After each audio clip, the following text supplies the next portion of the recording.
इस देश में धार्मिक युद्ध भड़काने के लिए केवल और केवल सुप्रीम कोर्ट जिम्मेवार है। अरे जालिमो, सुप्रीम कोर्ट का जजमेंट कानून का मौकफ रखता है। सुप्रीम कोर्ट का एकमात्र उद्देश्य है show me the face will show you the law. तुम लोग ट्यूबलाइट हो, तुम लोग थम्स अप हो। सुप्रीम कोर्ट अपनी सीमा से बाहर जा रहा है। मोदी जी, अगर ये धमकी देने वालों को आप नहीं रोकेंगे, देश कमजोर होगा। बीजेपी नेता निशिकांत दुबे का सुप्रीम कोर्ट और सीजीआई पर विवादित बयान के बाद नया सियासी बखेड़ा खड़ा हो गया है। बयान को लेकर खुद बीजेपी साइड हो गई है तो बीजेपी पर अब विपक्ष भी जमकर हमलावर है।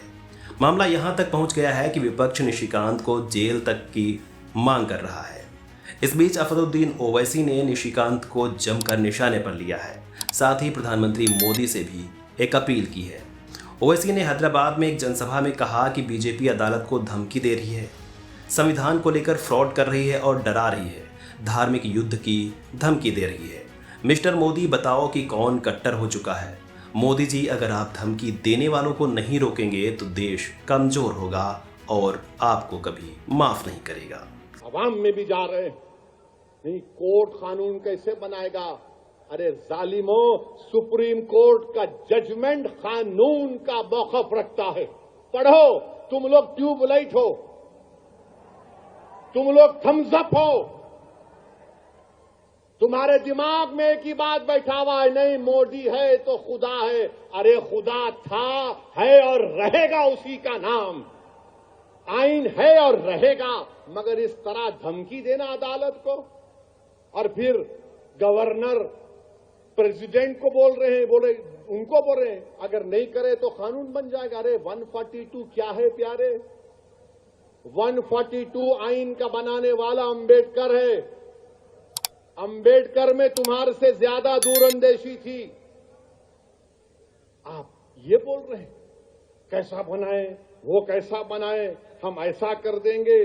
मगर मेरे अजीज दोस्तों और बुजुर्गों, बीजेपी आइन पर एक फ्रॉड कर रही है और डरा रही है।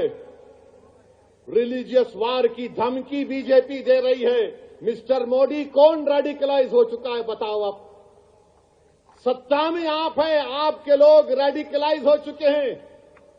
इतना रेडिकलाइज हो चुके हैं कि कोर्ट को धमकी दे रहे हैं, रिलीजियस वार हो जाएंगे।